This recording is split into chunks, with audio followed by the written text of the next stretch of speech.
Hello and good morning. Thanks for joining in.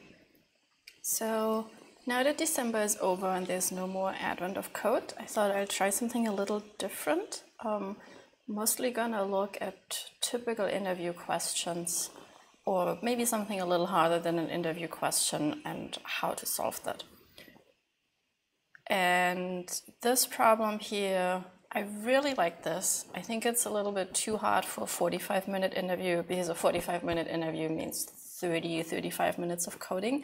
And it also sort of relies on a aha moment, which if you don't get, you will never get the optimal solution. So it's not very fair for an interview question. But as a problem itself, I think this one is beautiful. So the problem statement's really short. Given an unsorted array, find the maximum difference between the successive elements in its sorted form. Might be a little hard to understand, but it's really a basic problem. So let's say you have an array with 1, 2, 3, 7, 16, 17, 20. This already is sorted, but here it would be unsorted, and then you have to find the maximum difference between the successive elements in its sorted form. So if you sort this, it's very easy to see the maximum difference here is between 7 and 16. It's 9, because here you have difference 1, 1, 4, 9, 1, 3. So kind of an easy problem, right? And we can actually solve this really easily by just doing what I just talked about. So we have a constant max gap function. It takes an array and it's supposed to return the max difference. Let max diff, we're starting out with 0. And now we have to do array that's sort. And then we would do for let I, we will go through the array, I less than array dot length, I plus plus. And we can't go through the whole array because we're taking differences, so we'll leave out the first element in the for loop, and instead we say, hey Ur, nice to see you too. How's your Saturday going? So we let previous be the first element, and then here we say the difference is array of I minus the previous one, and we already sorted this, so this is always positive. If difference is larger than the max difference, then max diff, we're setting this. And at the end, of course, we're returning the maximum difference. And in this for loop, we always have to update previous to be the next one, so we can take the next difference. Okay. All right, so let's go over this again. We have an array, and we sort it, so it looks like this one here.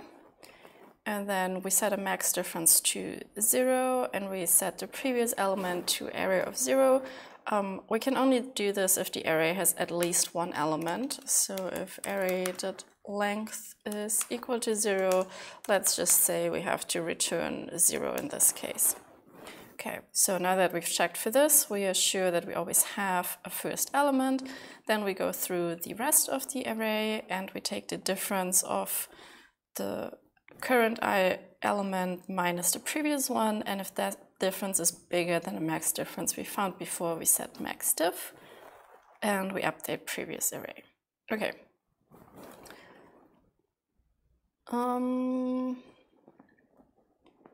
Let's take an example, sort of a unit test. So let array equals, and I want to take this array up here, but I'm going to not have it. Hi Chris, how are you doing? Chris was so kind yesterday and helped me a lot with the stream setup. So if you have any suggestions, if like the resolution is wrong or if you can't hear me or something, just blame Chris. No, let me know and I'll try to fix it. There's a lot of variables you can tweak in Twitch streaming, and I might have missed a few, and there's always room for improvement. But I did change my setup so that when I'm switching to a browser, you can see that right away. And I think, sorry, Chris. No, don't blame Chris, blame me, please. And I think you can see my search bar now, so like we could search for anything and I can switch back, and we don't run into this problem where I switch back but I don't change OBS and you still see the browser even though I'm coding. Okay, so 1, 2, it's kind of hard to manually unorder an array. Did I get the whole array? 1, 2, 3, 7, 16, 17, 20. Okay, and we're expecting this to be 9, so console.log max gap of array. Okay. So is the problem statement clear here? Given an unsorted array of numbers like this one, find the maximum difference between the successive elements in its sorted form. So if we were to sort it, then we want the maximum difference between any two elements, which in this case is from, oh, did I forget the 9? Yeah, no, there was no 9 in it. It's from 7 to 16, that would be the maximum. And the array, the algorithm we're using is we're sorting the array, and then we're stepping through, finding the difference, and returning the maximum difference. All right, thanks, Chris. Okay, so let's see.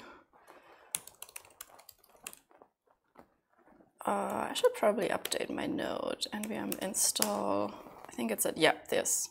Okay, yeah, I should use 15. So node max gap, and we're not getting the right answer.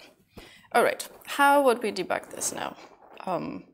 Full disclosure, I've looked at this before. I'm pretty sure I know what the problem here is, but if we want to debug this, a good first step is to see what the sorted array looks like. All right, and we see this is not very sorted. 116, 17, 220, 37. That's not how we sort numbers. So the problem here is that they're sorted as strings.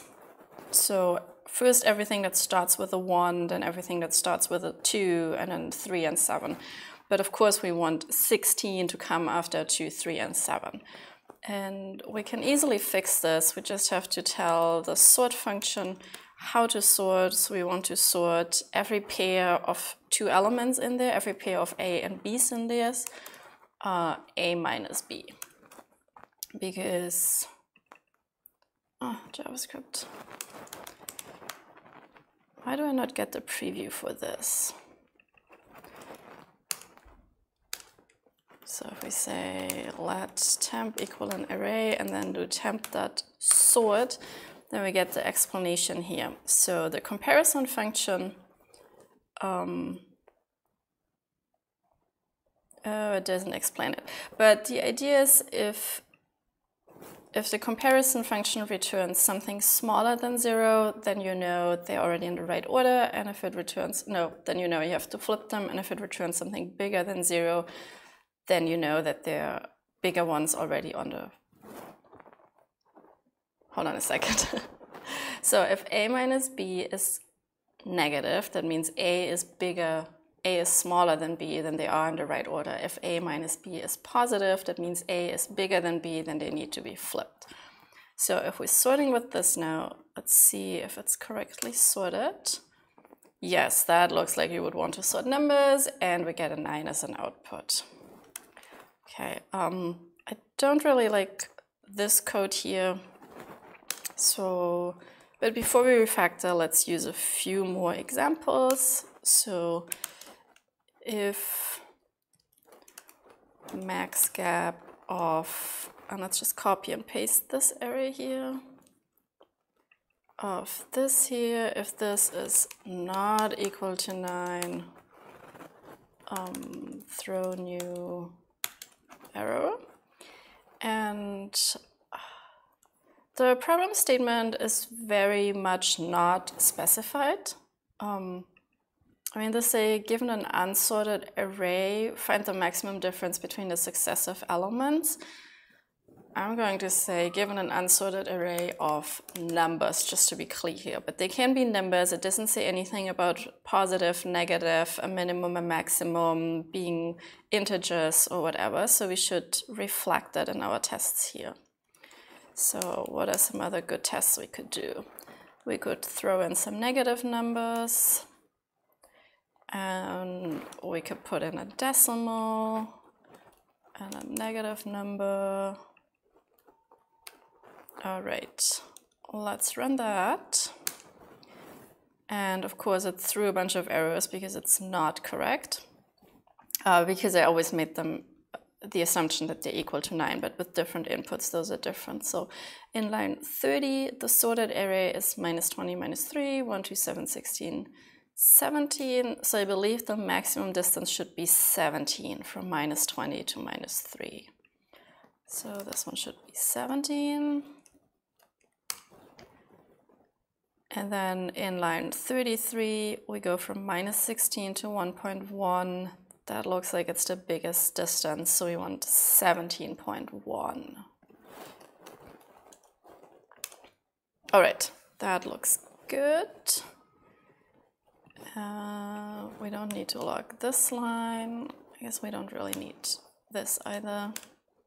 Okay, still works. And we don't need to print that sorted line.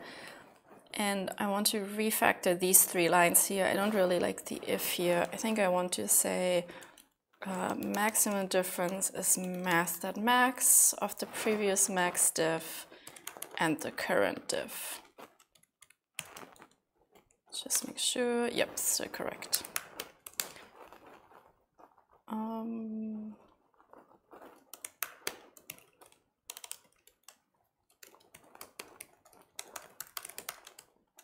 Okay. Oh, and all my stuff is on GitHub, so if you just do GitHub in the chat, you actually see the URL if you later want to look at the code or if it's hard to read in the stream or something. All right. So let's think about this algorithm a little bit. It's a very simple problem, or it's not a simple problem, it's a very short problem statement. Like any kid that has passed, like, I don't know about what kids learned in school, but you don't need to go to high school to find the difference here between these numbers, and you can easily draw it out with an example. And what we did in the algorithm is we sorted the array and then we went through it one by one and looked at the differences and just kept track of the maximum.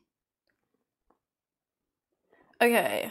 Oh, Chris has another suggestion for refactoring this.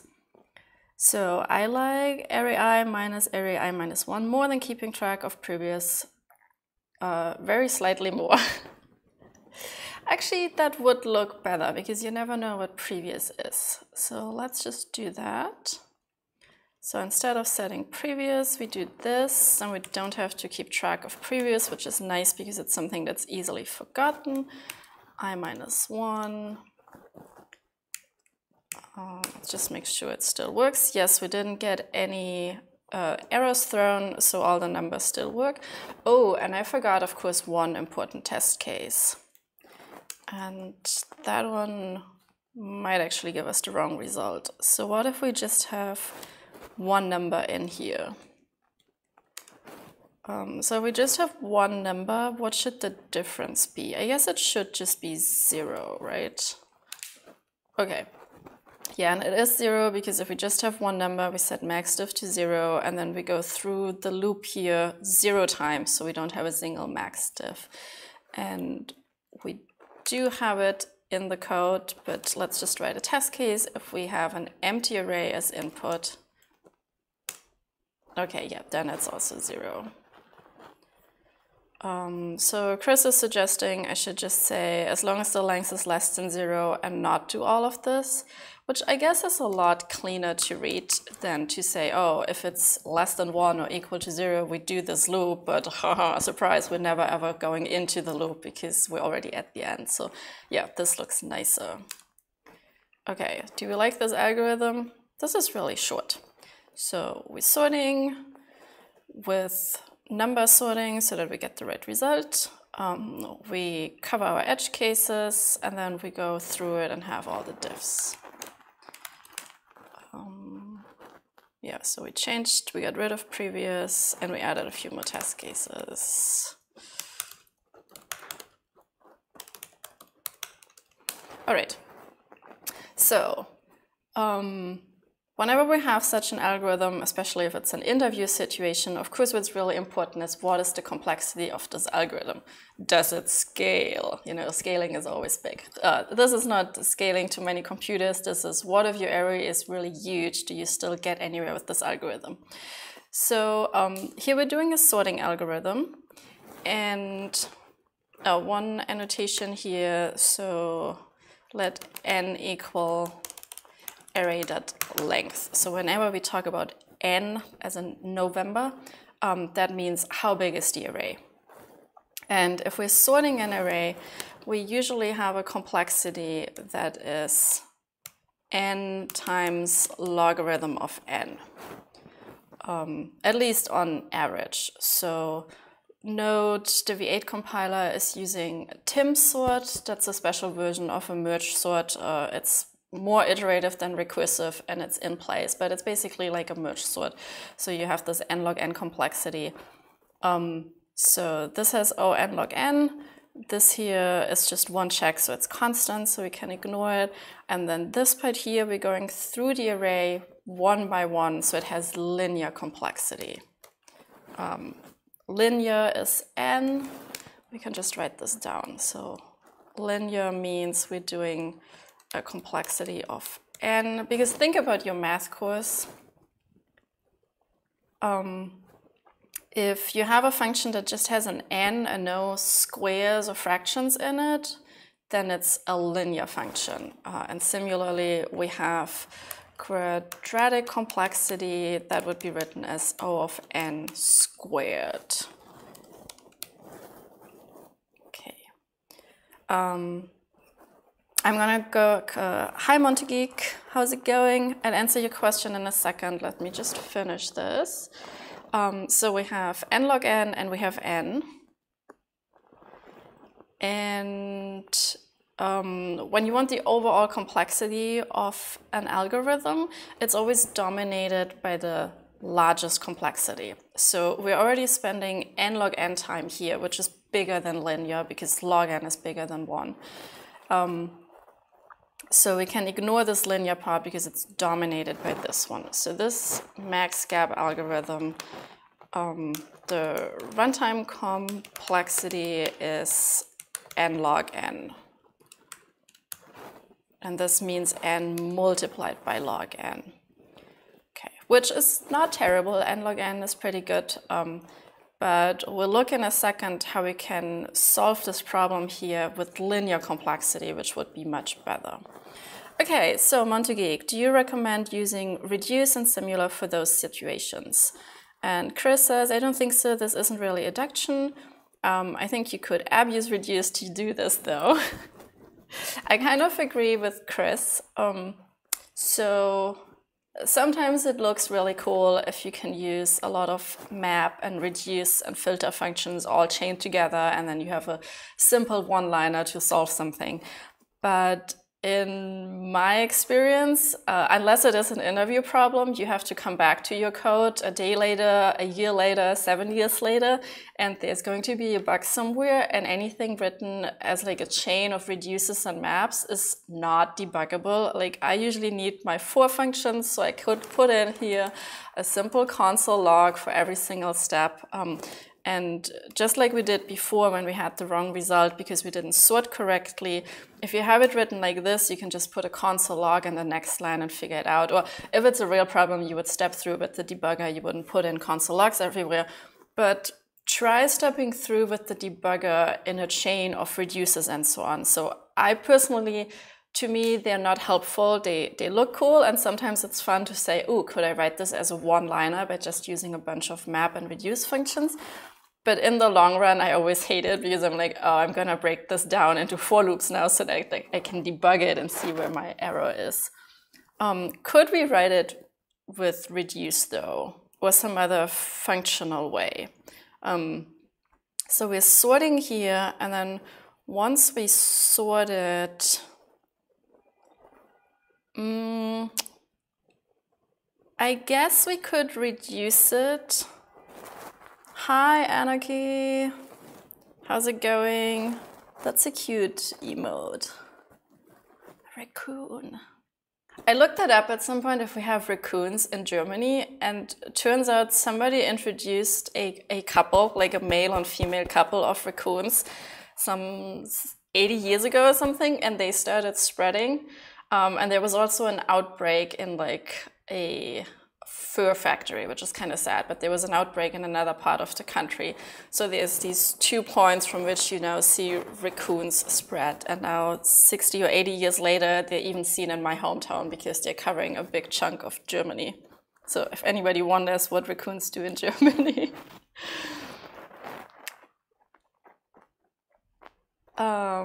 All right, so could we use reduce here? I think we could, because you can usually replace a for loop with a reduce, but it would really not, it's like Chris said, it would be abusing reduce, and you would make it much harder for the next person to read. But we could try that. So we do array.sort, and then on this array, we call reduce with an accumulator and an element. And then we do something, and I think as the initial value, we cannot just use, so we're reducing this array to a number max diff. So the initial value is a number. Sometimes you want an array as your initial value if you're reducing to an array, but here we're reducing to a number. And most of the time, that initial number is just 0, and that's kind of,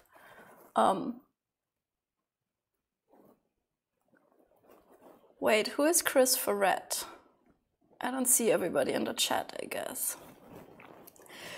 But yeah, let's try to reduce it. So usually your initial number is 0 because you're adding up things and you start with 0, but that's not going to work here because then that would be in the first step taking the difference between 0 and the first element. But if 0 is not in the array, this doesn't work. So I think we need to take array of 0 here.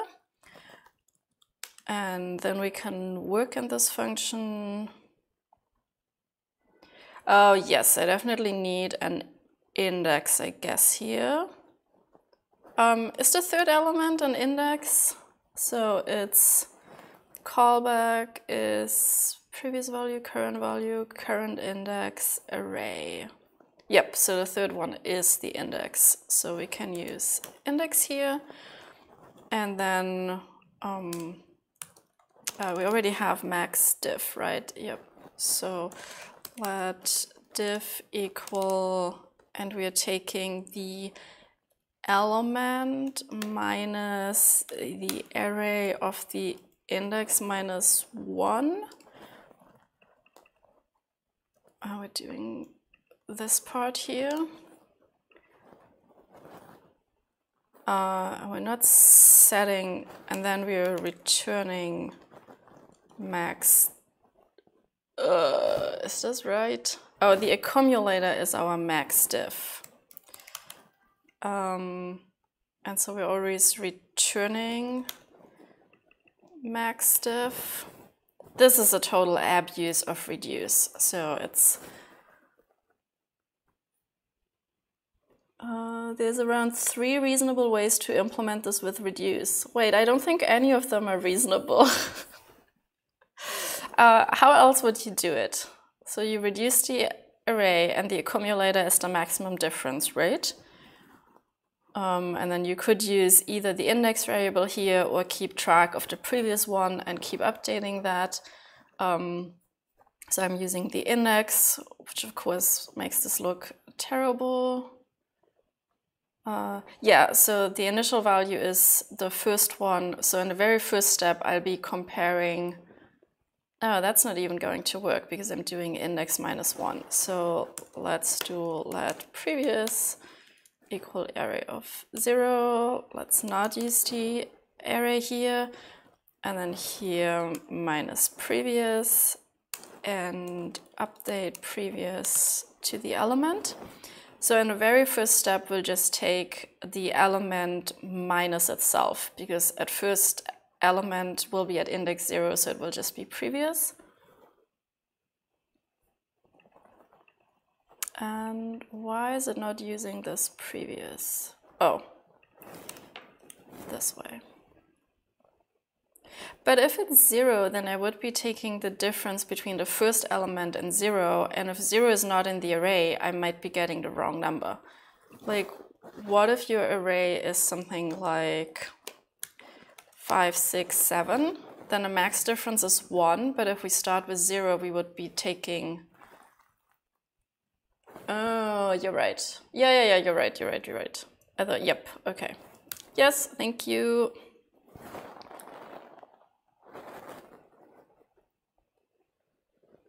Okay. Hey, Christopher Red, so I have 2 Chris's now. This is confusing. All right, so is this going to work? Should we try it? Nope. Line 32. What does this print?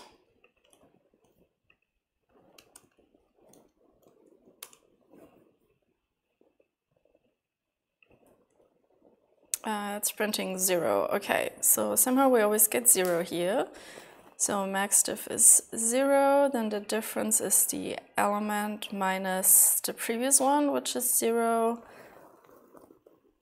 And previous is equal to element. We're working here with this array.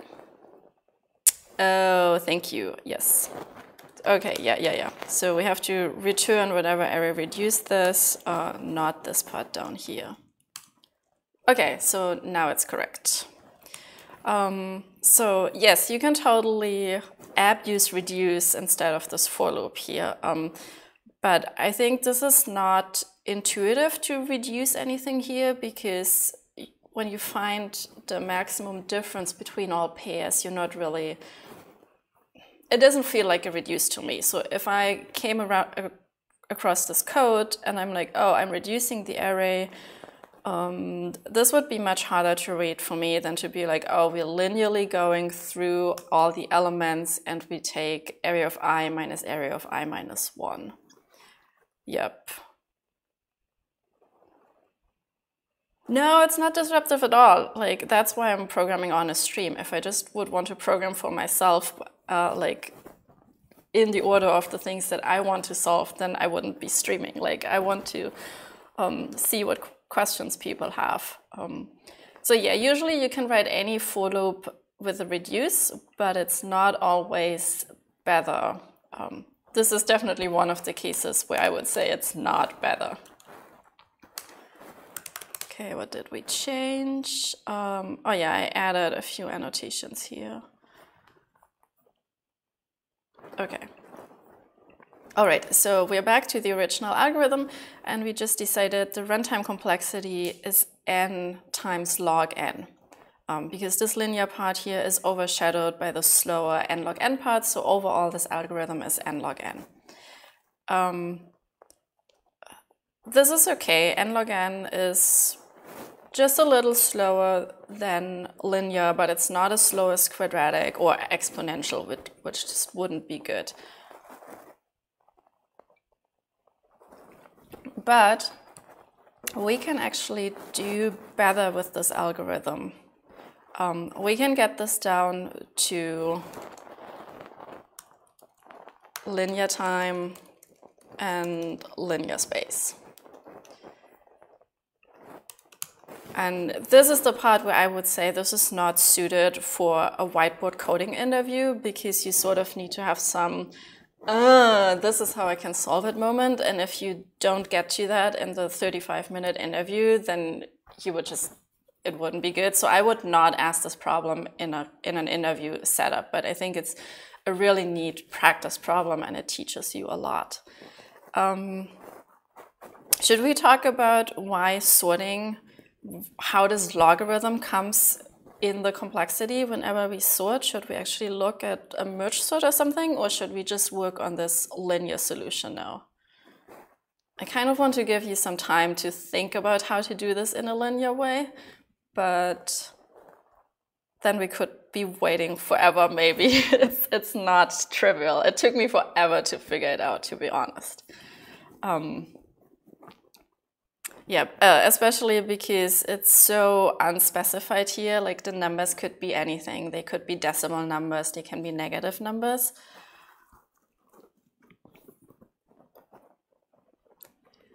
So any comparison sort is proven to always be at least n log n complexity. Whenever you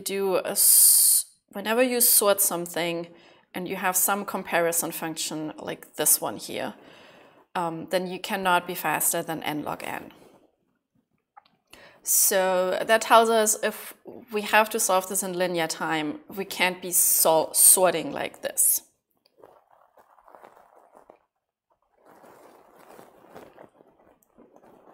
Now, one thing we could be doing, so we have this set of numbers.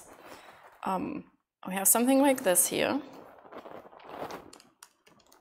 And it's more a set, it's not even an array. Well, it's given an unsorted array, but you can think of it as just numbers being everywhere. And now you're trying to find the largest difference between any two numbers. So one way to think about it is if you just have the numbers as a graph on a tree, and you connect every number with all other numbers, and you label the edges with their differences, and then you just search for the largest difference. But then you would be looking at all the differences between numbers, and that would be quadratic, because every number has to be connected to almost n other numbers, so you have n times n, which is quadratic. So that would be even slower than what we do. And if you're not comparing all numbers with all other numbers, because those are not sorted, you would always miss a difference, if that makes sense. So if you're just trying to keep track of differences in a smart way, by comparing each of those with each other, either the complexity is too high or you would be losing something. So that's not going to work.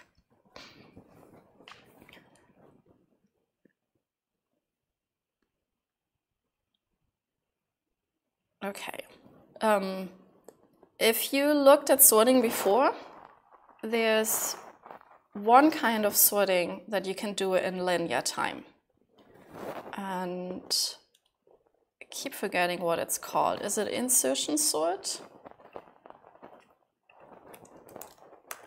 Or is insertion a comparison for sort? No, this is an insertion sort, it's quadratic. I'm talking about the sorting where if you have a fixed, I think it's bucket sort, but without using actual buckets. It's a bin sort. Oh, maybe bucket sort is the one with just one sort. So the idea is that you put your elements that you have into an array at the, so if you have numbers between 0 and 100 and you want to sort them, then you take an array of length 100, and if your first element is a 2, then you mark array of 2 with a plus or a 1 or something, and you go through like that until you have indices 1, where you have the values 1 instead of 0 in that array at every index where you have a number. Is that really called a bucket sort? Because with buckets, you have bigger buckets. And then this kind of sort is linear in the input multiplied by the length of the interval of numbers, because at the end you have to go through that bigger array. I should have looked up what this algorithm is. Oh, counting sort. That's what I was looking for. Yeah. So counting sort is linear in the number of inputs plus the length of the range of these interview values. And it only works for integers, and it only works if they're positive, and you need to have a fairly small range, otherwise this doesn't work. So a counting sort is one way to sort positive integers in a linear fashion. And that's the trick that we'll use for this problem here, except we can't use a counting sort. So this one here is a comparison sort, and you have linear complexity if you do a counting sort, and k is max minus minimum of all the numbers. Actually, we could do a counting sort for this array. That would work. So for an array like this, well, let's do another one. If your array is 1, 3, 4, your sorting array would have 1, 2, 3, 4, 5 entries. And if you sorted, you would put at these indices, you would put that you have a number. So say you have the 3 in here 3 times and the 4 once, then your array for counting sort would look like there's a 1 at index 1, because we have 1, 1. And then at index 3, we have a 3 and a 2. I don't like that it's a 3. So there would be a 5 and a 2. This is counting sort in a nutshell. You take these numbers, and instead of sorting them by moving them left or right, you have this counting array where you count at the indices of these numbers. And since this one only has numbers from 0 to 4, or yeah, let's put a 0 in here. And we would have like this. Your counting array is very small, so you go through this linearly, you map it to this kind of counting array, and then you go through this counting array, and you just have to check where you encounter numbers bigger than 0 to find your largest distance. So here you would find the largest distance is between 1 and 3, because there's a 0 in between here. Okay, yeah, so we can use a counting sort to solve this problem here in linear time, but we cannot just map it to something like this, because we don't have positive numbers, we don't have integers, and we don't have necessarily given a small interval. Like if you change this input here to just have one other number, now all of a sudden this array would be like super huge. Make sense? And then going through an array that is this big has much higher complexity. Like, say this were this big, you would have to go through this whole array to find this one last number. And that's totally how our input could look like. So a regular counting sort is not a good solution.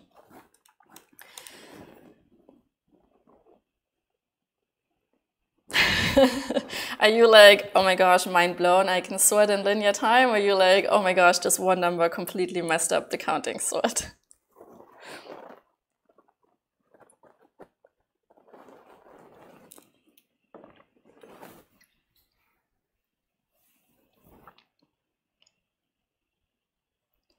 Okay. So the trick that we can use for our problem is, guess we don't need this. So we're trying to solve an unsorted set of numbers, find the maximum difference between the successive elements in its sorted form. And we want to do this in linear time. And we don't want to use linear space.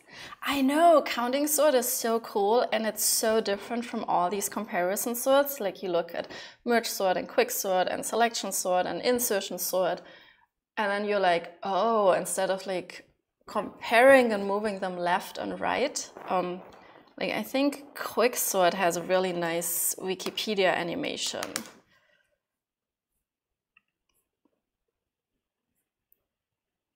Yeah, like instead of moving stuff around like this, you could have an array that keeps track of like where the numbers map to those indices, and then you just have to go through that array to get the sorted things out. Yeah, counting sort is cool. And then there are all these variations like bucket sort and radix sort, where instead of mapping it to single numbers, you map it to buckets. And that's actually going to be our solution here. Because we can say something special about the buckets for this particular problem. So the real trick here is that if you have n numbers and k is the interval length, so if you have k numbers and k is max and min, so in this one it's 1, 2, 3, 4, 5, 6, 7. Oh no. So here we have n is equal to 7. And what's the interval length? We're going from 1 to 20, so it is 19. Then we actually know something about the maximum gap that we need to have. Like, if you don't know what the array is, but if I give you n and k, do we know, like right here, could the max diff be equal to 1? And if you think about it, no, it cannot, because if the maximum difference between 7 elements is at most 1, then your interval length can be at most 7. So in this case, we even know that if the maximum difference of these 7 elements is 2, then the interval could be at most 14 long. So we know, like, from this information, we already know how big the maximum difference is. So without actually knowing what the numbers are, just by knowing how many there are and what the min and maximum are, we know that the max difference is at least the interval length divided by the number of elements in there. And that's like this big, ooh, that's how I can solve this problem. But it's really hard to see that this is true, so I would not ask this question in an actual interview, because I think that's kind of mean. Okay, so this is not quite correct. There's like an off by 1 error here. So let's work with, let's say we have 2, 5, and 11. Maximum distance should be 6 then. So we have 3 numbers. Oh no, I want 2, 5, and 8. And then maximum number is 3. We have 2 numbers and the interval has length 6. And if you don't have this middle number, if you don't know what the middle number is, what's your max difference then? It's always at least 3, right? Because if you have something, if this middle number is between these other 2 numbers, but if you have like a 3 or a 4, then the maximum difference is on the right side on the interval and it's bigger than 3. And if you have a 6 or a 7 or some decimal that's bigger between 5 and 8, then the max interval is on the left side here, and it's bigger than 3. So the max difference is 6 divided by 3 minus 1, which is k divided by n minus 1. So it's not k divided by n, it's k divided by n minus 1. That's the max difference.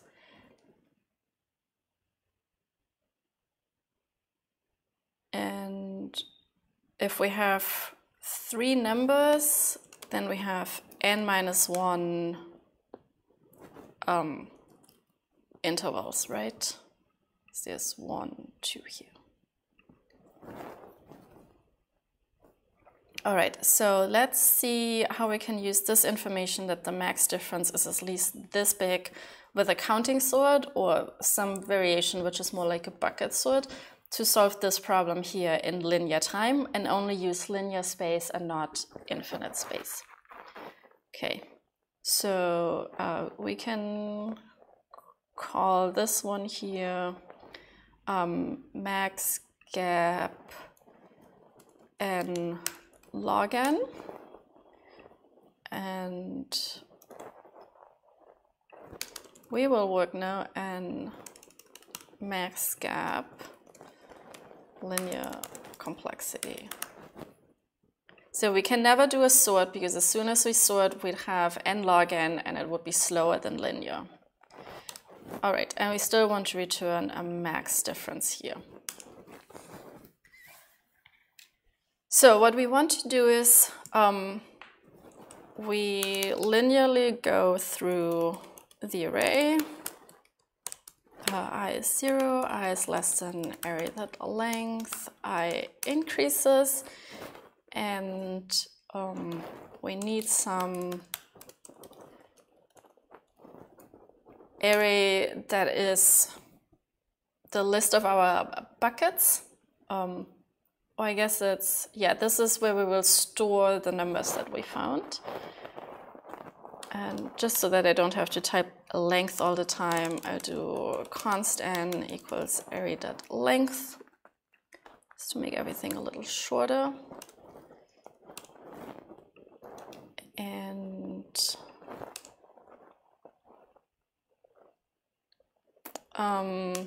one thing we need for our input was the length of the interval. So this one is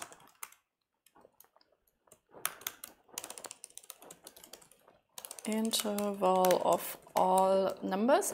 So in order to find that, we also have to go through this list here. Let minimum equal number that positive infinity and make the maximum really small. So since we don't know anything about these numbers here, if we were to set minimum to 0 as a starting point, that could be wrong, because if all the numbers are negative, then the minimum, if all the numbers are positive, then the minimum would be 0, which is not in this list of numbers.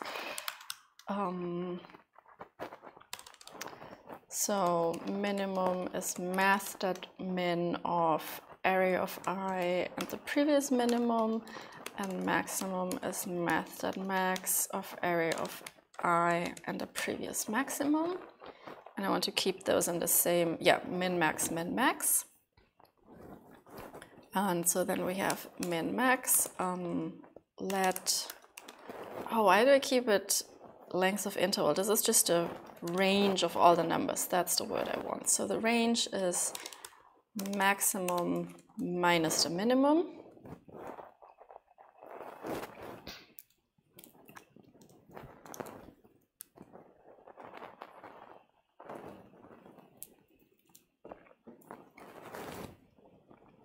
Okay.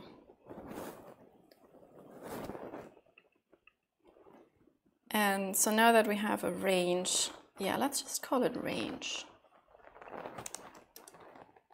No, let's keep calling it k, okay. But so we have a range. We know how many elements we have. We have a range. So now we know what now we know a lower bound for our maximum difference between two consecutive numbers without ever sorting them. And since we know, so we know max distance is at least range divided by n minus 1. So if we have any two numbers that are closer together than this number here, then we can, or if we have three numbers where the third one is between two numbers that are closer than this, then we can forget the middle number, because it's definitely a bigger distance.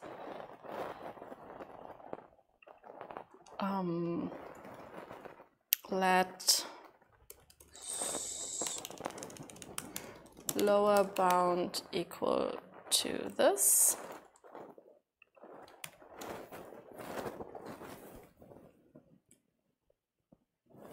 And we have n-1 entries.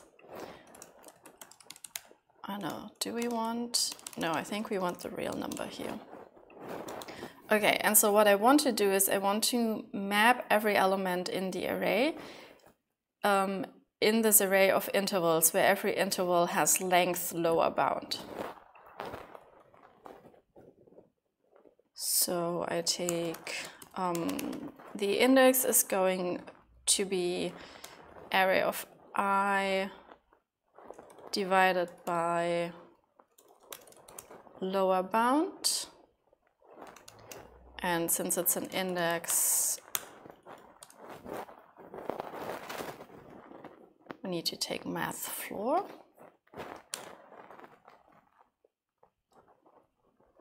And then in every interval, I need to keep track of a minimum and a maximum of two numbers within this interval.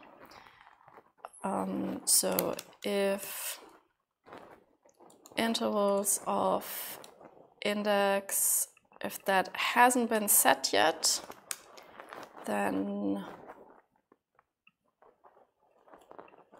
interval of index that left is equal to the current number and also right. Oops.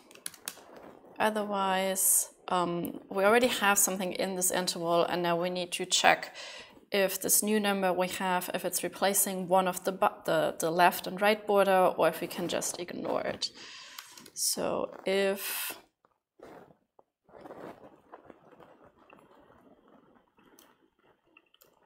the left side is bigger than array of I, then we're setting the left side to array of I. And if the right side is less than array of I, then we're setting the right side to array of I.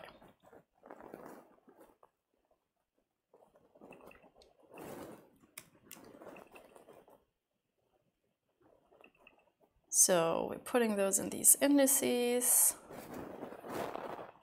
Okay. So for every bucket or for every interval, would it more sense? I think it might make more sense to call this buckets. So every bucket has the left and the rightmost elements stored in it. Instead of storing all the numbers in the buckets, we're just storing the left and the rightmost element.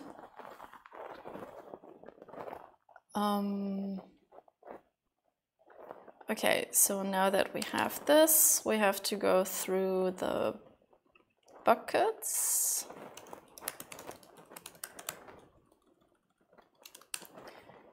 And did we have a max difference already? No.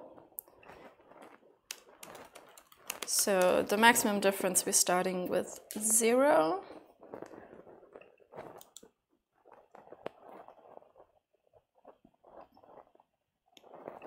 And we're starting all the way on the left with the minimum number. So if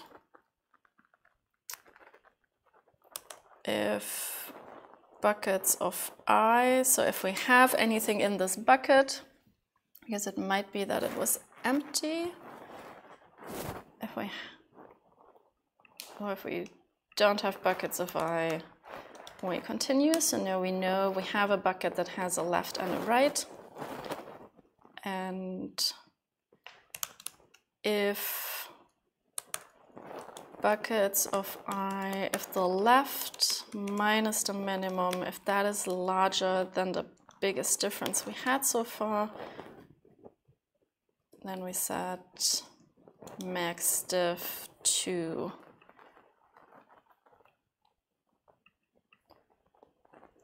this one. And then we take the right bucket, I think. Then we set previous is equal dot right. Okay, let's see if this is enough. I don't want min, I want previous here. Okay, so the previous one is we're starting with the smallest one. We take the first bucket and we take its left number and we check if from previous to left how big that distance is. And then we don't need to take the distance from left to right because that is smaller by definition of how we define these buckets. That will be smaller than the lower bound. And then we set previous to the rightmost one and we move on until we find the next bucket that's filled and we check from right to left. Okay, I have a feeling this is too much code that we wrote and it will not run in one step, but also we're not even running this function at the moment because all our tests are still using this one here. So let's rewrite just one of the examples.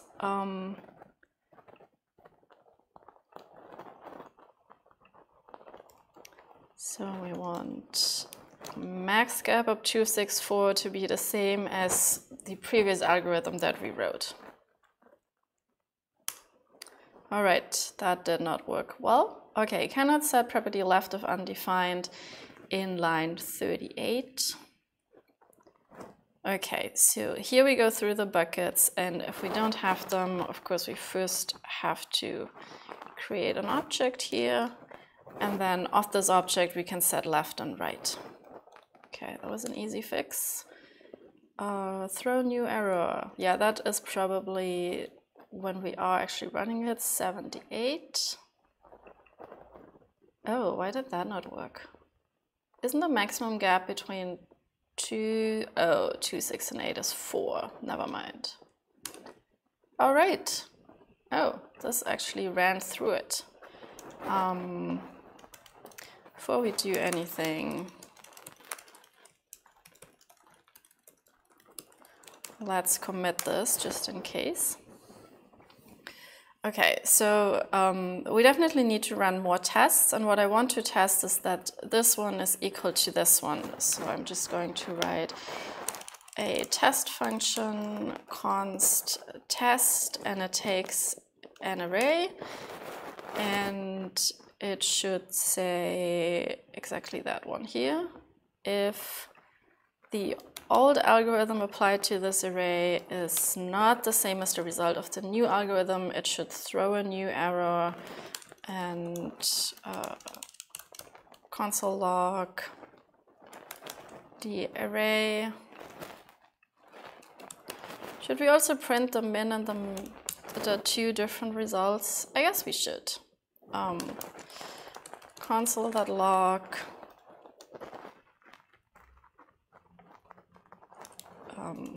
expected that simpler but slower algorithm should equal the linear fast algorithm. Okay, so we have a test function, so now we can just replace this with test 256. Yep, still working. And I guess we have to do this for a bunch of test cases now. So this is a slightly longer array, but all positive numbers. Also working. This one is negative numbers and decimals. This one is positive and negative numbers. Oops, all right. One thing didn't work here, 76. Expected 17 to equal 21. All right, so not all the inputs worked. And this was coming from 82, so let's not run this test.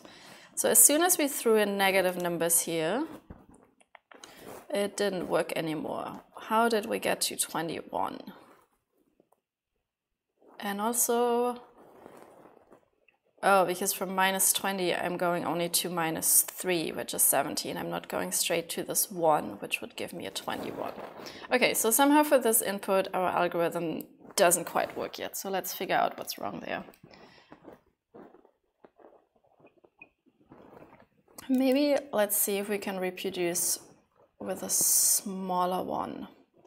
So the problem was this one negative number. What if we do minus 8? Nope, that works. Okay, yeah, so if we have two negative numbers, somehow we get thrown off here. Oh, I see what we did wrong. Was anybody else following along?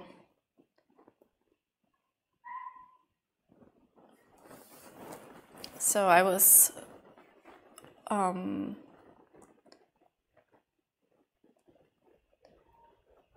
when I wrote this, I was kind of thinking that all the numbers would start at 0.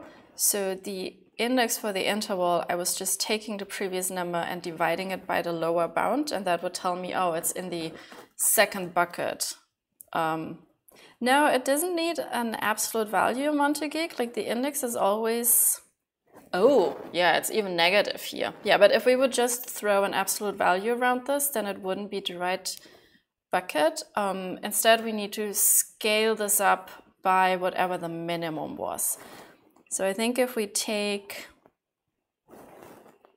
this number here and we subtract minimum, so if the minimum is 10, and then we subtract 10 from 10, it would be 0, so that it would put it into the first bucket.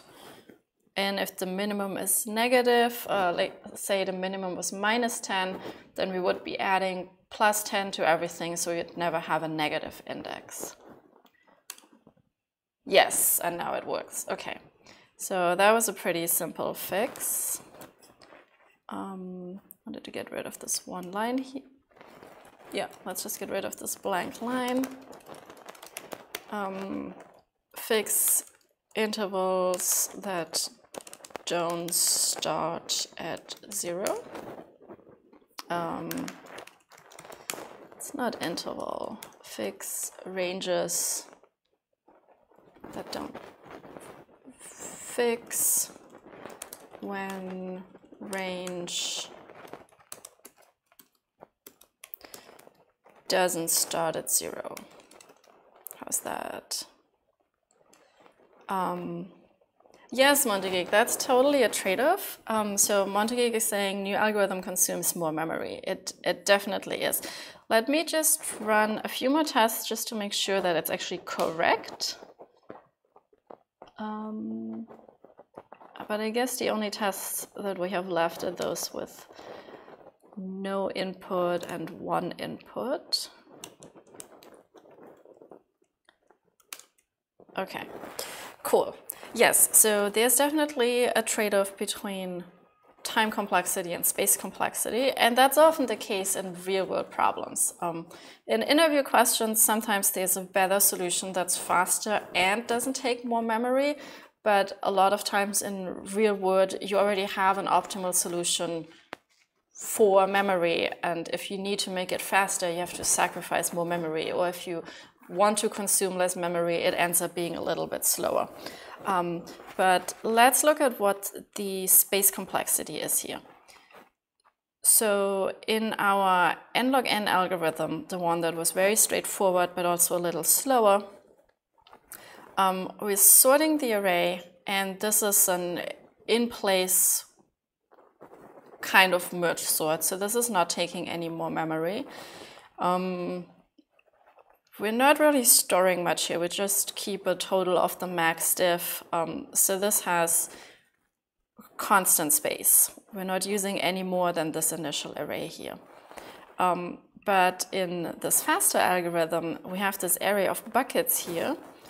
And the array of buckets, how big is it? It is the maximum divided by lower bound. Wait, how many buckets do we have? I think we just have n-1 buckets. So we can round this to n buckets.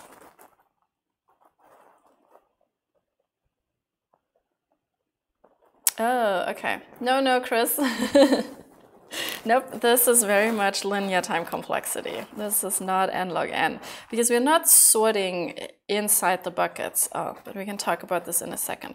So here we need n-1 buckets, so we have linear space complexity. So we made a trade-off. Instead of running slow and log n, we're running a little bit faster at linear complexity. But instead of using constant space, we now need not only the initial array, we need again another array with n buckets. Yeah, because in the worst case, well, not the worst case, but your numbers in the range between min and max could be perfectly spaced out, and then every number would be in its own bucket. So you have around n buckets. All right, so Chris is saying, well, worst case, this is still n log n. You're talking about the complexity here, right? If all but 2 points are in the same bucket. And no, that's not true. We're going through this list here linearly, and then for every number, we make these two comparisons. These two, so it's 2 times linear, which of course is still linear. But it's good that you're paying attention. And yeah, this is very much linear because it's really an application of a bucket sort. We're throwing a bucket sort is a variation of counting sort, and we know we can use these buckets because we know this is the lower bound. Like, it's totally helpful if you draw this out on a piece of paper. I wonder if I can draw on my MacBook to show this. I know, whenever I like draw, I use Keynote because I can sort of manipulate a bunch of shapes easily.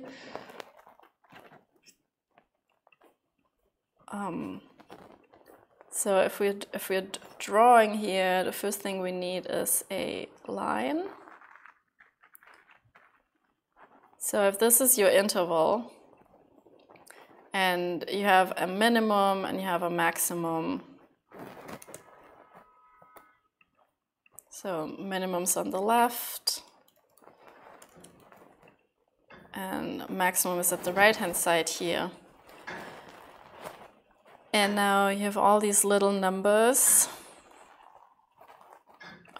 So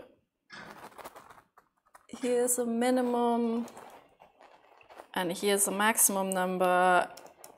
And let's say you have 2 more numbers.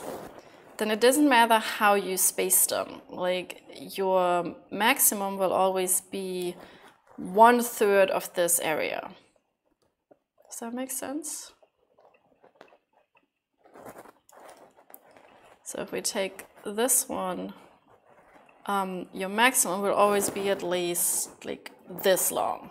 Like, there's no way that you could position these two things without fitting this maximum anywhere. I guess the maximum, how much is 1/3?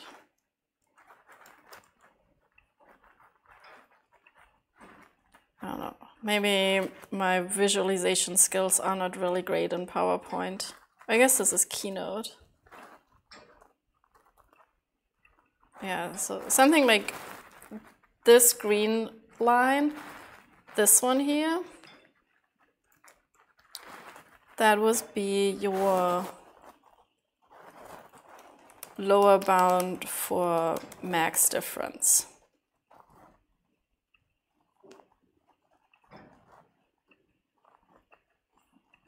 Because you can't position these two things in a way where you can't fit this anywhere.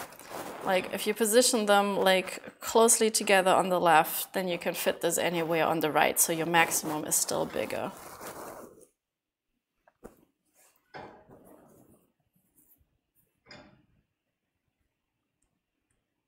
Yeah. If all but 2 are in the same bucket, then the maximum is the maximum between the min and the max of consecutive buckets. Yep. Yeah, we are not sorting the numbers within the buckets. Oh, I should like mark what the buckets are. So the buckets, let's make them red. There's one bucket here. And then there's another bucket around here. So if both of them are in this bucket, then we can ignore this one. We would save this one as the maximum for the first bucket. This bucket wouldn't have anything. And then this bucket would have a min and a max at a left and a right here. So we would take the difference between this and this. Or if they're spread out in 2 buckets, I wonder if do you have too few buckets, too many buckets? Maybe there's just 2 buckets here now. Maybe it's just like this, I'm confused.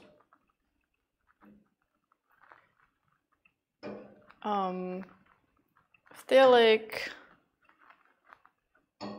oh yeah, we just have 2 buckets if we have 4 numbers. Is that right? Because we have a min and a max. Now I'm confused. Somebody help me. How many buckets do we need if we have 4 numbers? We have a min and a max, and we have 2 more things. No, I think we need 2 buckets, 3 buckets, like this. Yeah. Oh yeah, because this bucket has the minimum, this has this one, yeah. So that's the idea behind this algorithm. And if you have a bunch of them in the same bucket, like say we had another one,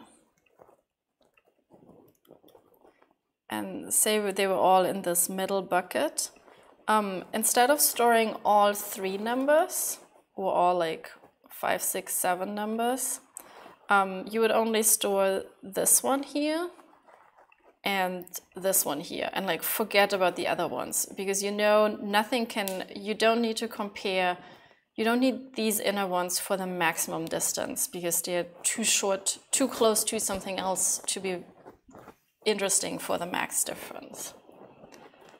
Okay, yeah, that was my beautiful visualization of that range with the numbers on it. Okay, yeah, so we have n buckets, so we need linear space complexity, and that's one of the trade-offs here, but we are very fast.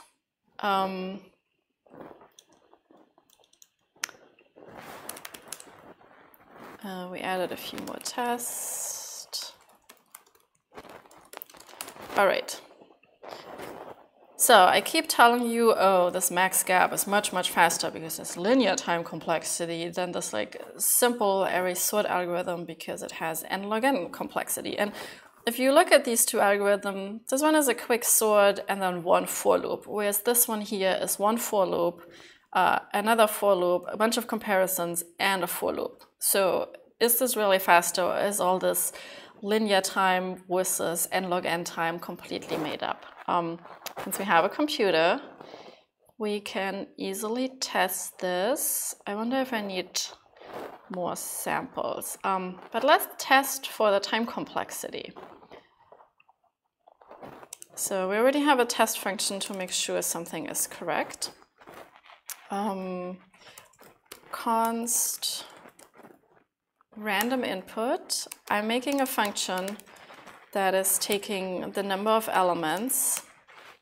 Oh, typing is hard. And I wanted to return. It's a computer. Well, it's actually a cute little laptop, but I'm going to call it a computer. It's very helpful. It can compute stuff really fast. So I want this function to return an array. Let array equal array. For let I equal 0, I less than that, and it goes up, and I'm pushing into array, and I want to push method random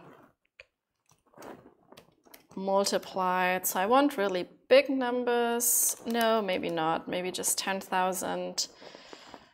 So numbers between, no, I want those numbers to be big. I don't want them to be bound by 10,000. And I guess I also want this number to be positive or negative.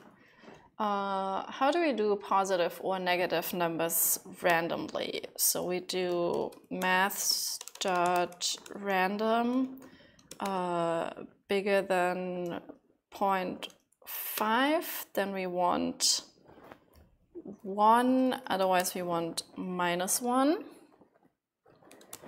And we're multiplying this by this other math.random function. So console.log random input of 5. Okay, so we get an array, some are positive, some are negative. They're all decimal numbers. I wonder if that's a problem. Do you want decimal numbers like that? Will I run into rounding errors? Let's see. And now we can do test of random input. Let's take 20 without a typo. Nope, test is not defined. Oh, because I'm defining it down here. Makes sense. Don't need all of this. So this is the test function, this is the random input function. Let's see if this still works. Yep, that looks good. Just testing for correctness right now, but we'll look at performance in a second. Okay, they're all still correct, I guess.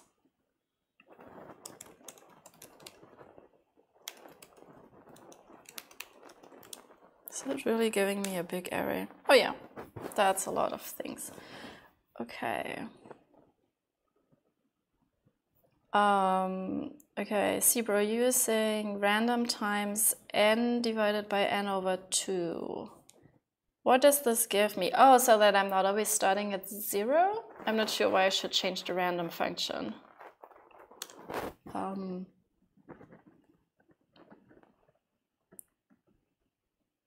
So you want to do random multiplied by n random times n. No, it's the same. Wait, but why n divided? I'm not following. Tell me.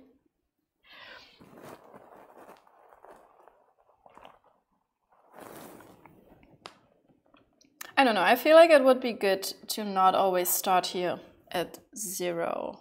But then we have a bunch of other tests that check that, so that's probably still good input. So let's see, how many zeros can we use before it slows down here? Okay, that was still pretty much instant. I told you this computer is fast. Okay, now it's starting to actually take some time to run this 1, 2, 3, 10 million times. Okay. Okay, 2n minus n. How do I get negative numbers from that though? Isn't this always positive because the first one is twice as big as the other one?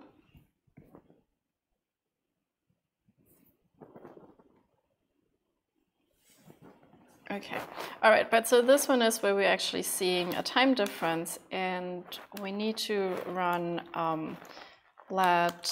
so we need to run these algorithms with some time in front of them. So let before equals, is that how I do it?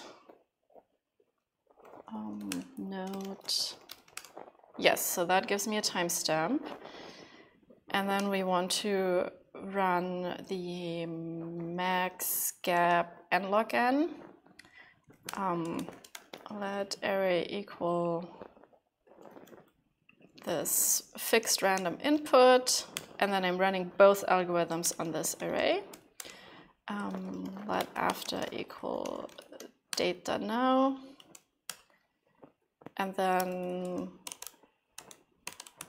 whoops, sorry, console.log, we want to take after timestamp minus before timestamp times 1000.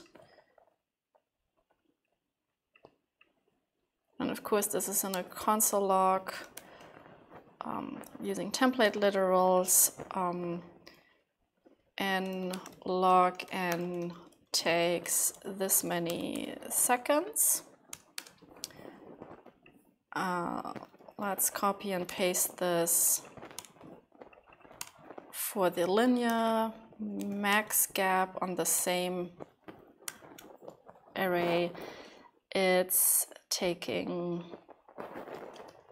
so linear algorithm takes this many seconds. Let's start with something smaller. All right, n log n takes,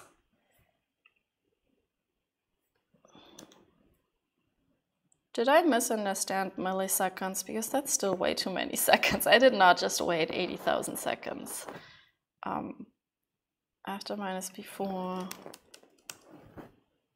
Isn't a timestamp milliseconds? Why is this not working?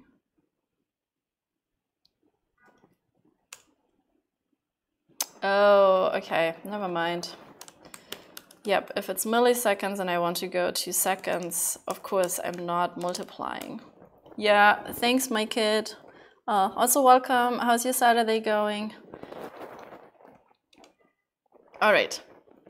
Oh, nice, and it already looks like n log n is slower than the linear solution.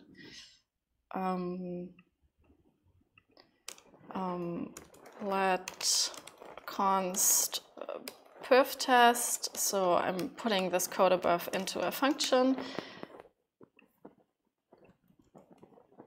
So perf test takes a number n that determines how big the array is and then runs all that. So if we do perf test of an array with 10 elements,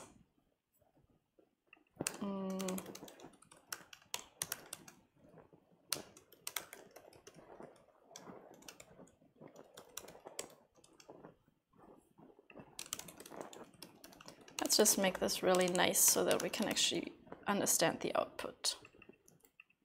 So let's do 10, 100, 1,000, 10,000, 10, 1, 2, 3, 1, 2, 3 million. All right. 0 seconds. Oh, look at this. If we have 100 elements, then the linear solution is slower than the slower n log n solution. And then only once we get to 10,000 elements, the linear one is slightly faster than the other one. Let's look at our 10 million. The slow algorithm it takes 18 seconds, whereas the linear solution takes 5 seconds. So even though our code is 3 times as long, we are a lot faster. And we can just go a little faster here. Okay, Chris says, I wonder if there's any effect from L1 cache here. I wonder if there's any effect from L1 cache here. You know, this is JavaScript, and the compiler does garbage collection and stores everything in a heap, and we always have to worry about side effects whenever we access the array and all those kind of things. Oh, okay, never mind. Well, that didn't work well. So apparently with 100 million, we can't run this because... Am I using too much? Oh, we can't. Yeah, we probably can't make this random array. Okay, but if we go to like 50 million. I don't know, how much can we store? How big is L1 cache? Is it bigger than the JavaScript heap?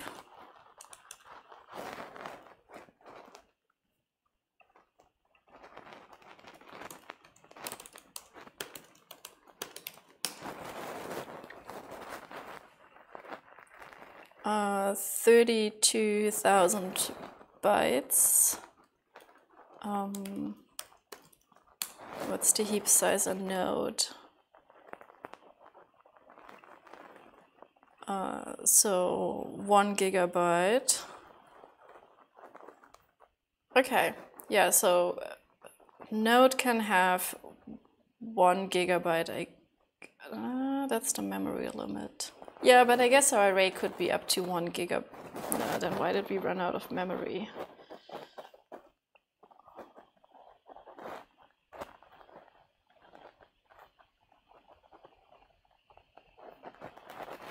All right. Yeah, I guess, I mean, there's always a difference between theoretical complexity and then things like L1, L2 cache, where you could see a jump in complexity at a certain, nope, still too big, border.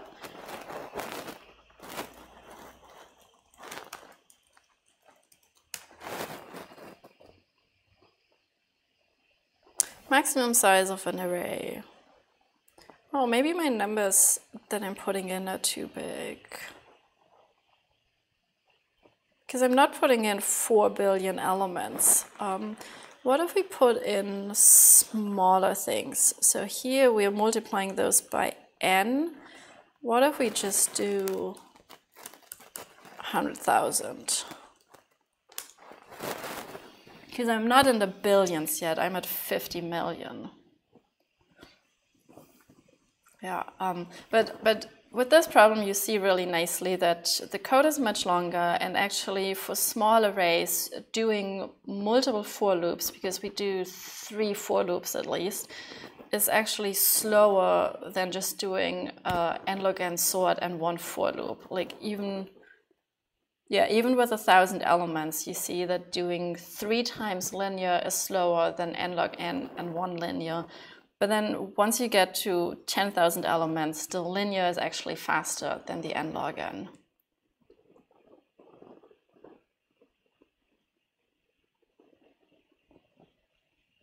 Okay, it might work with smaller numbers maybe. Yeah, and you see there's a big speed up here. 12 seconds faster, which is eternity in computer speak, basically. Okay.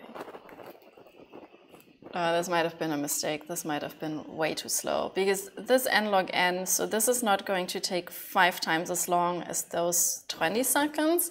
It's n log n. So it's much slower. Whereas the linear one should literally just be 25 seconds. Okay, this doesn't work. Let's do 20 million.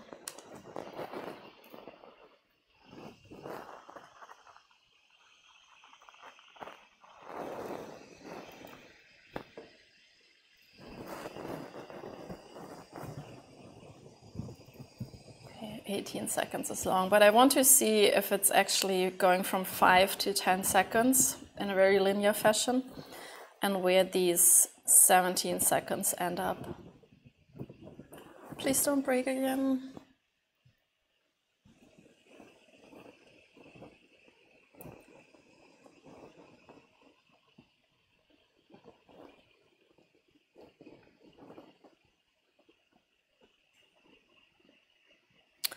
And fun fact, if you change this problem a little bit, if instead of asking for the maximum difference, if you're asking for the minimum difference,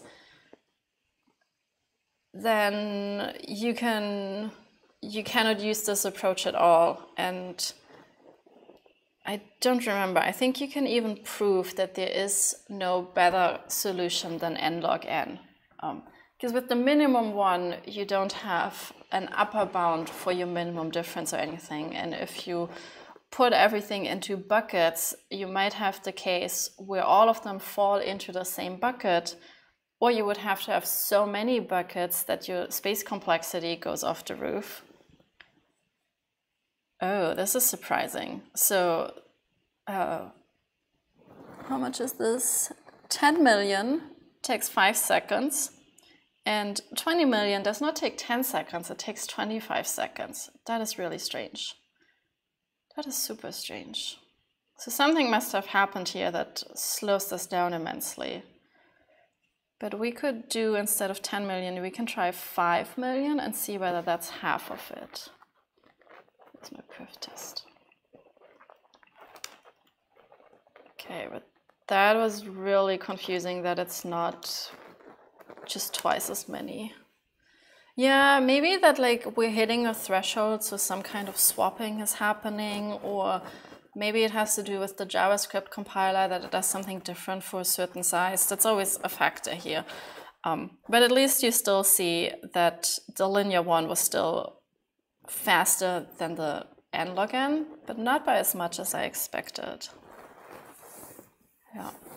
Yeah, but so if you slightly change this problem to say find the minimum difference, your bucket sort is not going to help you, because now they might all be in one bucket and then you still have to sort n elements, or like look for the minimum of n elements. Okay, this one looks linear. We're going from 2.5 seconds to 5 seconds, and we're going from 8 seconds to 18, which is n log n. It's not quite linear. But I don't know why this is so off. Okay, cool. Do you have any questions about this problem or sorting?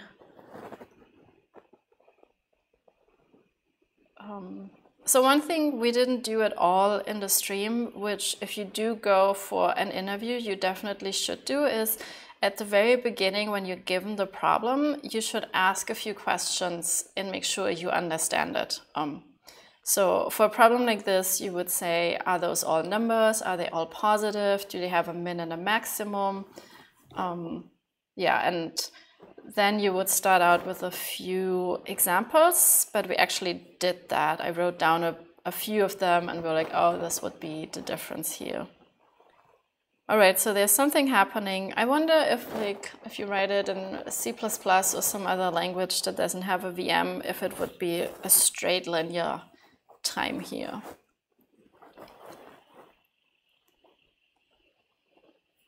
So I don't know if this is L1 cache related or if it's compiler related, but it's definitely still faster than the other one. Cool.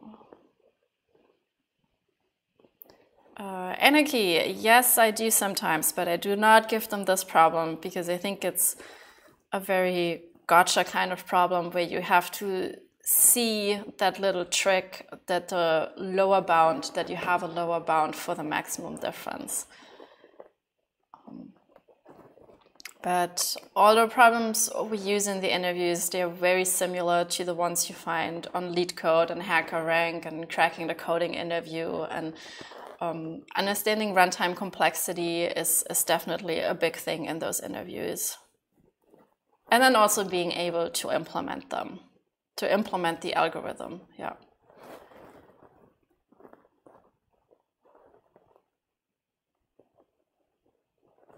Yeah, and I would say an algorithm like this is too much code for a whiteboard. Writing on a whiteboard is always much slower than just typing it out and being able to copy and paste and moving. Montague, maybe using integers. So you're saying if you had this changed to minimum and you were given that you can integers, if it's easier then? I think as long as the range is not bound, you can't be faster than n log n. Because then your counting sort would still have the complexity of the range, and that could be very big. Yeah. Yeah, so if you didn't know about counting sort, it's really cool.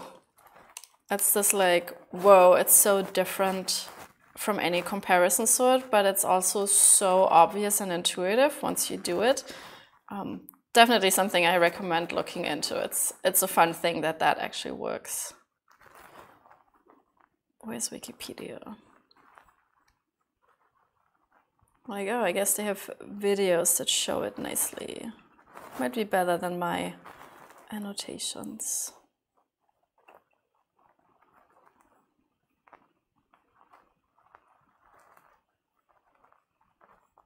Yeah, and then counting sort has all these variations with buckets and radix.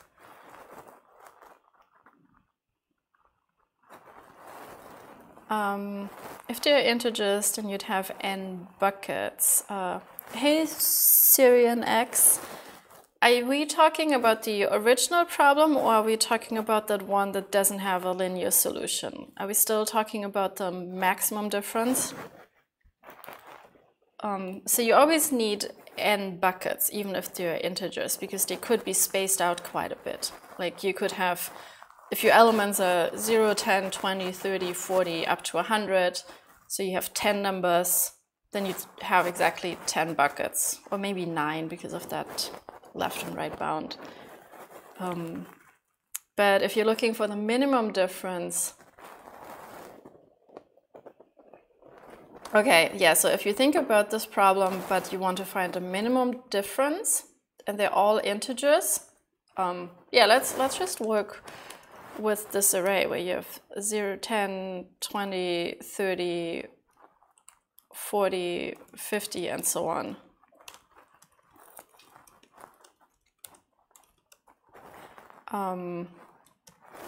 So you have a range from 0 to 100, and you divide it into 10 buckets. The problem is your array might actually look more like 0, 1, 2, 3, 4, 5, 6, 7, 8, 9. And now all of these 10 numbers are in your first bucket, and you wouldn't be any the wiser. Like, which of these numbers do you use as your left and right in your bucket? It doesn't work for the minimum, because the beauty of the maximum algorithm is that we can get rid of everything in the bucket except for the left and rightmost number. So I try to draw this out here. The red one indicates our buckets, and if we have these 1, 2, 3, 4, 5 numbers in here, we're only keeping left and right, and we get rid of these other 3 in between. This is not how you spell right, okay. We can get rid of this, this, and this one. If we were looking for the minimum, we cannot get rid of anything, and we cannot get rid of left or right either, because maybe these are arranged like that, and then obviously the minimum would be between these two. Like, then you'd still have the same problem. So for the minimum, even though the problem statement looks so similar, it's just minimum instead of maximum, you don't have a linear time solution. Okay. I think I want to do the next stream. I have a few topics in mind. I would like to do one on interview problems that typically use a queue for a solution. And then there's a cool algorithm that can be quite useful in interviews. It's called the turtle and the hare algorithm, like a slow and a fast pointer. Oh, this does not look like algorithms. Turtle and hare algorithm. No, no, no, no. Google, what's happening? Okay. Yeah, it's for cycle detection. So that's another stream where I want to focus on that. Which topics would you like to see? Or do you maybe have a favorite problem that's like not a problem for an interview, because those would probably be too short to do for the stream, but something a little more complex that we should look at? I have a suggestion box where you can put it in. So down here, so if you have like a link to a really cool problem or some kind of topic that's usually covered in these coding interviews that you'd like to see discussed, just put it in the suggestion box, and I'll see what I can come up with.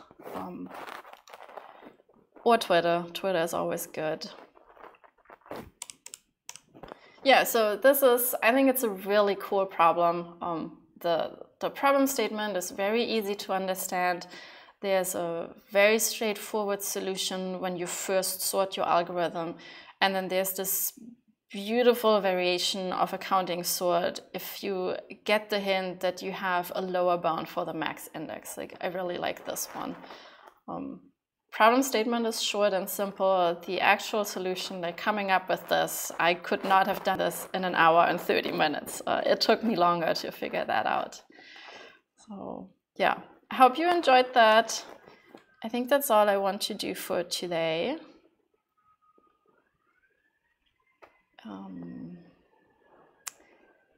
Oh, I guess I can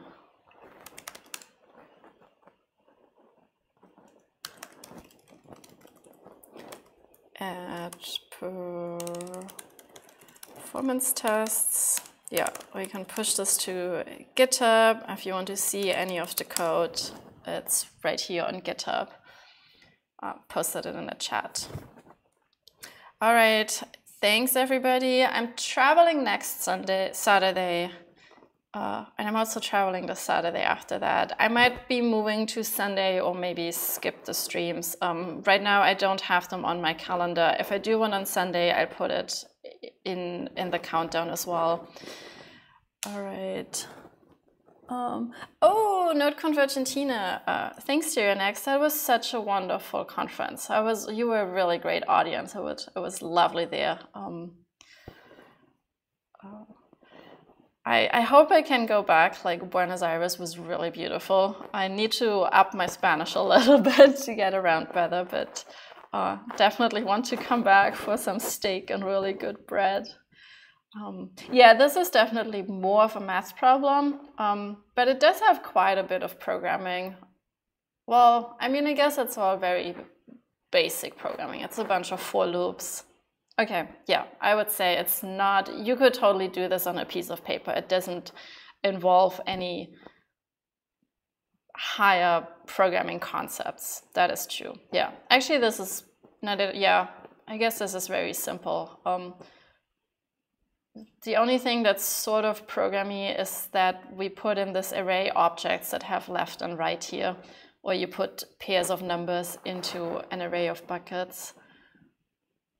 Yeah, it's not, yeah, it's sort of like an interview problem, which are very mathy, algorithmic heavy.